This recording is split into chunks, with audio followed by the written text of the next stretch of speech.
Hello everyone and welcome to another Claude tutorial.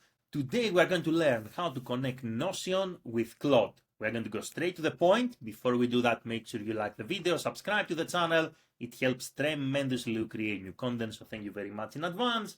And let's get started. So all you have to do is to come here to Claude. You're going to click on the bottom left hand side.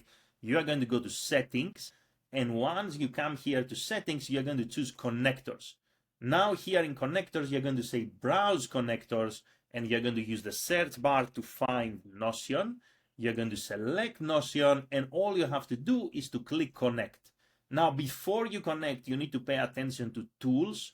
So what you see here is what Claude can currently do together with Notion. So search, fetch, create pages, update pages, move pages, duplicate pages, get comments, create comments, and so forth. And you can also have a discussion with Claude, and you can ask the tool what else it can.